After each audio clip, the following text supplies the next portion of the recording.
ಮಾಷಾ ಅಲ್ಲಾ.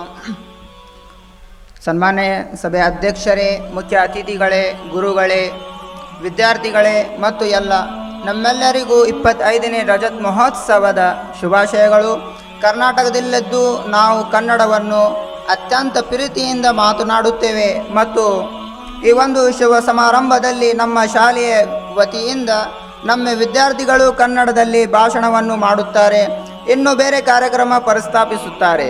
ಈಗ ನಾನು ಕನ್ನಡ ಭಾಷೆಯಲ್ಲಿ ಭಾಷಣ ಮಾಡಲು ಕುಮಾರ್ ಸುಲೇಮಾನಿಗೆ ಆಹ್ವಾನಿಸುತ್ತೇನೆ. ಅಸ್ಸಲಾಮು ಅಲೈಕುಂ ವರಹಮತುಲ್ಲಾಹಿ ವಬರಕಾತು. ಸನ್ಮಾನ್ಯ ಅಧ್ಯಕ್ಷರೇ, ಮುಖ್ಯ ಅತಿಥಿಗಳೇ, ಗುರುಗಳೇ ಹಾಗೂ ನನ್ನ ಗೆಳೆಯರೇ, ಇಂದು ನಾನು ತಂದೆ ತಾಯಿಯರ ಬಗ್ಗೆ ಒಂದೆರಡು ಮಾತನಾಡಲು ಬಯಸುತ್ತೇನೆ.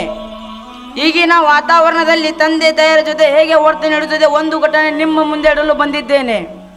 ಇದರಿಂದ ನಮ್ಮ ಸಮಾಜ ಯಾವ ದಿಕ್ಕಿನಲ್ಲಿ ಹೊರಟಿದೆ ಎಂದು ಅರ್ಥವಾಗುತ್ತದೆ. ಹಾಗೂ ತಂದೆ ತಾಯಿ ಏನಾದರೂ ಹೇಳುವಾಗ ದೇಶಿಸುವಂತಹ ಮಕ್ಕಳಿಗೆಗೋಸ್ಕರ ಸಮರ್ಪಿಸುತ್ತಿದ್ದೇನೆ.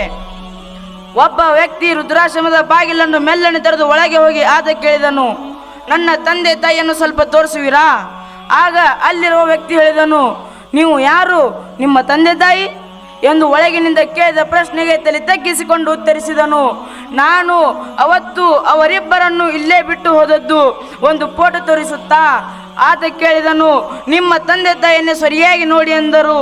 ಆತ ಸಂತೋಷದಿಂದ, ಅರೇ ಇವರೇ ನನ್ನ ತಂದೆ ತಾಯಿ ಎಂದರು. ನೀವು ಹೇಳಿದಂತೆ ಇವರ ವಿಷಯ ನಾವು ನಿಮಗೆ ಹೇಗೆ ತಿಳಿಸಲ್ಲ. ಇವರಿಬ್ಬರು ಕೂಡ ಕೆಲವು ತಿಂಗಳ ಮುಂಚೆ ಅನಾರೋಗ್ಯದಿಂದ ಮರಣ ಹೊಂದಿದ್ದಾರೆ. ನಿಮಗೆ ಕೊಡಲಿಕ್ಕೂ ಅಂದ್ರೆ ಪತ್ರ ಕೊಟ್ಟಿದ್ದಾರೆ. ಆತ ಹೇಳಿ ಆ ಪತ್ರವನ್ನು ಕೈಗೆಟ್ಟರು. ಆ ಪತ್ರವನ್ನು ತೆರೆದು ನೋಡಿದಾಗ ಅದರಲ್ಲಿ ಈ ರೀತಿ ಬರೆದಿತ್ತು, ಪ್ರೀತಿಯ ಮಗನೇ, ನೀನು ಕ್ಷಮೆ ಒಂದು ಭಾವಿಸುತ್ತೇವೆ, ನಾವು ಕ್ಷಮೆವಾಗಿದ್ದೇವೆ. ಜೀವನದ ಕೊನೆ ಕ್ಷಣದಲ್ಲಿ ನಿನ್ನನ್ನು ಕಾಣುವ ಭಾಗ್ಯ ನಮಗಿಲ್ಲ, ಪರವಾಗಿಲ್ಲ, ನೀನು ನಮ್ಮ ಮಗನಾದಲ್ಲಿ ಸಂತೋಷವಿದೆ. ಕೊನೆಯದಾಗಿ ಒಂದು ಮಾತು ಹೇಳುತ್ತೇವೆ, ನೀನು ನಿನ್ನ ಮಕ್ಕಳನ್ನು ಅತಿಯಾಗಿ ಪ್ರೀತಿಸಬೇಡ. ಕಾರಣ ನಮಗೆ ಬಂದ ವ್ಯವಸ್ಥೆ ನಿನಗೂ ಬರಬಹುದು, ಅದು ನಮಗೆ ಇಷ್ಟವಿಲ್ಲ. ನೀನು ನಮ್ಮ ಮಗನಾದಲ್ಲಿ ಸಂತೋಷವಿದೆ. ಹೆಂಡತಿಯ ಮಾತು ಕೇಳಿ ತಂದೆ ತಾಯಿಯನ್ನು ವೃದ್ಧಾಶ್ರಮಕ್ಕೆ ಸೇರಿಸಿದ. ಆಗ ತಪ್ಪಿನ ಅರಿವಾಗಿ ಅವನ ಕಣ್ಣಲ್ಲಿ ತನಗರವಿಲ್ಲದೆ ಕಣ್ಣೀರು ಧಾರಾಕಾರವಾಗಿ ಬಂತು. ದುಃಖಿತಸ್ಥನಾಗಿ ಮೆಲ್ಲನೆ ಹೊರಟ ನಡೆದ ದೂರದ ಪರಿಸರ ಶಂಶಾನದಲ್ಲಿ ಅವರ ಗೋರಿಯ ಮೇಲೆ ಮೂಲಂಜಿಗೆ ನೆಟ್ಟಿಗೆ ನಿಂತು ಇವನನ್ನು ನೋಡುತ್ತಿತ್ತು. ತಂದೆ ತಾಯಿ ಮಹತ್ವ ತಿಳಿಯಲು ನಷ್ಟ ಹೊಂದುವವರಿಗೆ ಕಾಯಿದಿರಿ, ಗೌರವಿಸಿರಿ, ಅನುಸರಿಸಿರಿ, ಪ್ರೀತಿಸಿರಿ. ಸಾವಿರಾರು ಮೊಲ ತಾಯಿ ಬಂದರೂ ಒಂದು ಹೊತ್ತು ತಾಯಿಗೆ ಸಮಾನವಿಲ್ಲ.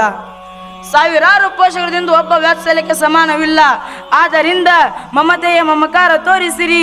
ಸೃಷ್ಟಿಕರ್ತನನ್ನು ಆರಾಧಿಸಿದಂತೆ ತಂದೆ ತಾಯಿಗೆ ಅನುಸರಿಸಿರಿ.